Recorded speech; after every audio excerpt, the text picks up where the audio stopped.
आज हम देखेंगे लोड फ्लो स्टडीज। ठीक है, लोड फ्लो स्टडीज देखेंगे हम आज होता क्या है पावर सिस्टम में। ठीक है, तो लोड फ्लो स्टडीज होता क्या है, हम एक्चुअली लो जो बसेस होती हैं हमारी, जैसे जैसे ये बस है, ठीक है, इसके अंदर I1 I2 और I3 करंट आ रहे हैं और बाकी ये I3 से I1 में जा रहा है, I3 से I2 में जा रहा है। ठीक है ना, तो ये करंट है, ये तीन बसेस हैं। तो ऐसी बसेस को सॉल्व करने के लिए हम लोड फ्लो स्टडीज यूज करते हैं। ठीक है, तो है क्या ये लोड्स हमारे किस किस फॉर्म में दिए जाते हैं, हमारे bus voltage, reactive power, tap setting. ठीक है, तो ऐसे दिए जाते हैं। इन चीज़ों में हमें ये चीज़ें स्पेसिफिकेशन दी होती हैं लोड्स में, तो फिर हमने बाकी की चीज़ें निकालनी होती हैं। ठीक है ना, तो स्टेप्स क्या रहते हैं इसमें लोड फ्लो स्टडीज को सॉल्व करने के स्टेप्स क्या रहते हैं। सबसे पहले रहता है कि इक्वेशन को बनाना हमने। ठीक है ना, formulation of equation. Formulation of equation हो गया, जैसे ये हमारी इक्वेशन है। ठीक है ना, I1 I2 I3 की मैट्रिक्स फॉर्म में इसको बनाएंगे हम। ठीक है ना, इक्वेशन को पहले आएगा फॉर्मुलेशन ऑफ इक्वेशन। ठीक है, दूसरा आएगा suitable mathematical techniques. Suitable mathematical techniques, हमें एक प्रॉपर मैथमेटिकल टेक्निक यूज करनी पड़ेगी उसको सॉल्व करने के लिए, जैसे न्यूटन रैप्सन मेथड हो गया, गॉस सीडेल मेथड हो गया। ठीक है, ये दो मेथड है हमारे जो हम जिसको लोड फ्लो स्टडीज को सॉल्व करने के लिए यूज करते हैं। ठीक है, बस एनालिसिस के लिए यूज करते हैं। एनालिसिस मतलब हमने पी, क्यू, वी और डेल्टा इन चीजों को फाइंड आउट करने के लिए यूज कर रहे हैं। आदमी होता क्या है, हमें दो चीजें दी होती है, पी और क्यू, पी क्यू डेल्टा और वी में से दो चीजें दी होंगी, दो चीजें हम निकाल सकते हैं बाय यूजिंग ये शूटेबल मैथमेटिकल टेक्निक्स, मतलब न्यूटन रैप्सन मेथड या फिर गॉस सीडेल मैथमेटिकल मेथड हम यूज कर सकते हैं। ठीक है ना, अपनी बाकी की दो जो चीजें हैं उनको फाइंड आउट करने के लिए, दो क्वांटिटीज को फाइंड आउट करने के लिए। ठीक है, तो इसके लिए हम लोड फ्लो स्टडीज यूज करते हैं। तो इसमें रहता क्या है, अब ये देखो हमारे पास बसेस रहती हैं। बसेस कौन कौन सी टाइप की रहती हैं, हम पहले उसकी बात करते हैं। बसेस रहती है हमारे पास, एक लोड बसेस रहती है। ठीक है, लोड बस में क्या है, हमारी रियल और रिएक्टिव पावर स्पेसिफाई होगी, मतलब रियल और रिएक्टिव पावर क्या होगी, गिवन होगी। ठीक है ना, तो उसमें फाइंड आउट क्या करना पड़ेगा, पी और क्यू उसमें दिया होगा लोड बस में, हमें फाइंड आउट करना पड़ेगा वी और डेल्टा। वी हमारी वोल्टेज आ गई तो डेल्टा आ गया पावर एंगल। ठीक है, फिर ऐसे जनरेटर बस है, इसको जिसको वोल्टेज बस भी बोलते हैं, उसके अंदर पी और वी हमें दिया होगा। ठीक है ना, पी मतलब रियल पावर, ठीक है, और वोल्टेज हमें गिवन होगी तो उसके अंदर हमने रिएक्टिव पावर और डेल्टा निकालना। ठीक है, तो ऐसे स्लैक, स्विंग और रेफरेंस बस एक ही नाम है इनका। तो इसके अंदर क्या होगा, हमें वी और डेल्टा, वी अगर वोल्टेज और पावर एंगल हमें दिया होगा, और रियल पावर वी और डेल्टा दिया होगा। इसके अंदर पी और क्यू निकालना। ठीक है, रियल एंड रिएक्टिव पावर निकालना हमें किसमें, स्लैक बस में निकालना। ठीक है, तो ये निकालेंगे कैसे हम, by using load flow study. Load flow equations को सॉल्व करके हम ये निकालेंगे, हम जो जो चीजें हैं फाइंड आउट करने के लिए। ठीक है ना, गॉस सीडेल मेथड और न्यूटन रैप्सन मेथड यूज करके हम इनकी बाकी दो चीजें निकाल सकते हैं। फिर से देखते हैं, लोड बस के अंदर पी और क्यू हमें गिवन होगा। ठीक है ना, कई बार पूछते हैं कि लोड बस में क्या क्या स्पेसिफाइड होगा, तो लोड बस में हमें क्या स्पेसिफाइड है, पी और क्यू बस है। जनरेटर बस और वोल्टेज बस में क्या है, पी और वी स्पेसिफाइड है। स्लैक बस में क्या होगा, पी और डेल्टा स्पेसिफाइड होगा। बाकी दो चीजें हमने निकाल ली। ठीक है, इतना हो गया। ठीक है, थोड़ा कम करते हैं इनको। ठीक है, ये भी समझ आ गया होगा लोड फ्लो स्टडीज का क्या काम है। ठीक है ना, हमें अब करते हैं हम इनको आगे, थोड़ा और चलते हैं आगे। अब होता क्या है कि हमें मैट्रिक्स फॉर्म में बनाना पड़ता है। दो टाइप की मैट्रिक्स होती हैं, एक होता है वाई मैट्रिक्स, ठीक है, जैसे ये बनाई हुई है, एक होता है जेड मैट्रिक्स, जैसे ये बनाया हुआ है। ठीक है, वाई मैट्रिक्स को हम एडमिटेंस मैट्रिक्स बोलेंगे। क्या बोलेंगे, एडमिटेंस मैट्रिक्स। ठीक है ना, इसको एडमिटेंस बस मैट्रिक्स भी बोलते हैं। ठीक है, जेड हो गया इंपीडेंस मैट्रिक्स, बस इंपीडेंस मैट्रिक्स भी बोलते हैं इसको। ठीक है, ये दो मैट्रिक्स हम यूज करते हैं अपनी लोड फ्लो स्टडीज की इक्वेशन को सॉल्व करने के लिए। ठीक है ना, तो मोस्टली हम कौन सी मैट्रिक्स यूज करते हैं, मोस्टली हम वाई मैट्रिक्स यूज करते हैं। ठीक है ना, वाई मैट्रिक्स क्यों है, एक तो ये स्पार्स मैट्रिक्स है। स्पार्स मैट्रिक्स मतलब इसके जो मैक्सिमम जो एलिमेंट्स होंगे वो नॉर्मली जीरो होंगे। ठीक है ना, स्पार्स, तो इसलिए इजी टू सॉल्व हो जाती है ये वाई मैट्रिक्स। ठीक है, दूसरा क्या है, इसके अंदर जो डाटा इंटरप्रिटेशन थोड़ा आसान है। डाटा इंटरप्रिटेशन हमें डायरेक्ट पता चल जाता है किस किस बस में क्या है, मतलब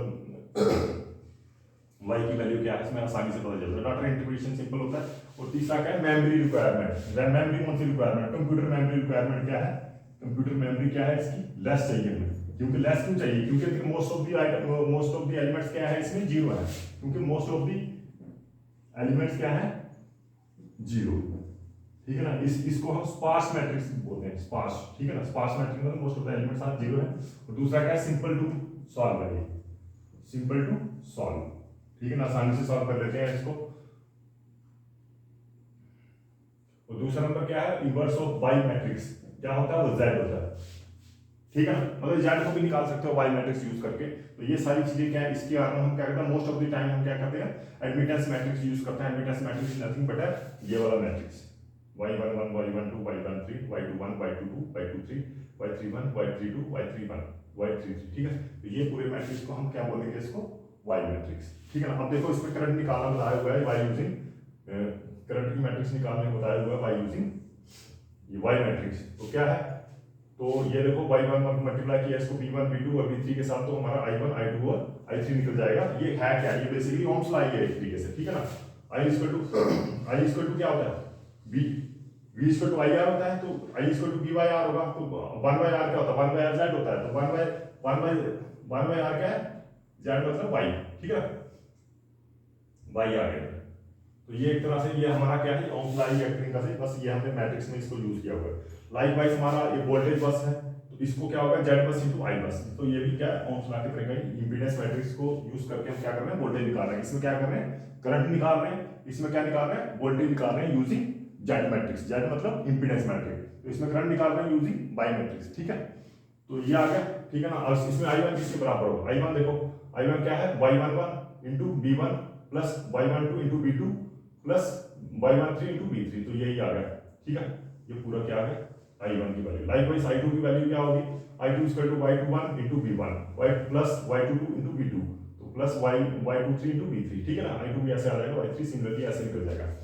तो लाइकवाइज ऐसे भी b1 को भी ऐसे निकालेंगे, ठीक है ना, तो b2 को भी ऐसे निकालेंगे, b3 को भी ऐसे निकालेंगे। तो अगर हम इसको एक इक्वेशन में अब देखो, तो ये हमारा अभी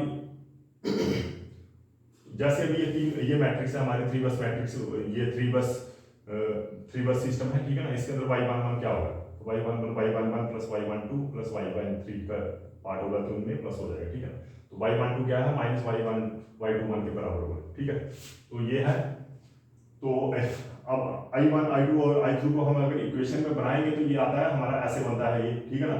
तो ये summation of z equal to 1 से लेके z इक्वल टू n तक y p q, ठीक है ना, ये वाली y q इंटू bp, ये वाला bp, तो वेयर p इज 1 2 3, ठीक है।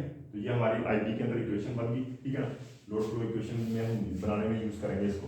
तो फिर लाइकवाइज अगर हम इसको इंपीडेंस मैट्रिक्स यूज करते हैं, तो इसमें z किसके बराबर है, z अगर q by i, तो इसको भी करेंगे तो y क्या है, y हमारा 1 by z इनवर्स भी होता है इसको, ठीक है ना। तो मतलब z हमारा y इक्वल टू क्या है, z इनवर्स के बराबर भी होता है हमारा y, इधर भी लिखा हुआ है, y matrix is also equal to inverse of z matrix, ठीक है ना। तो इसकी वजह से क्या है, हमने y को लेके तो हमने एक इक्वेशन बनाई हुई है आगे, इसको अगर यूज करेंगे ip वगैरह यूज करेंगे तो इक्वेशन बन जाएगी y equal to yp by ypp, ठीक है ना। इसको ये जो है इसको ypp ले सकते हैं, minus 1 by ypp summation of pq into bq, ठीक है। तो ये एक्चुअली में क्या है, इन सबको जब हम सॉल्व करेंगे, तो जब हमारा bq आएगा तो bq हमारी ये वाली इक्वेशन आएगी।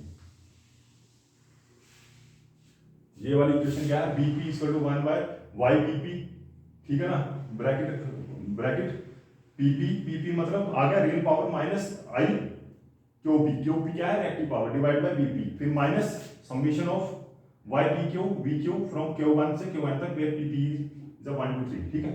तो ये हमारी इसको बोलेंगे load flow equation, load flow equation, ठीक है।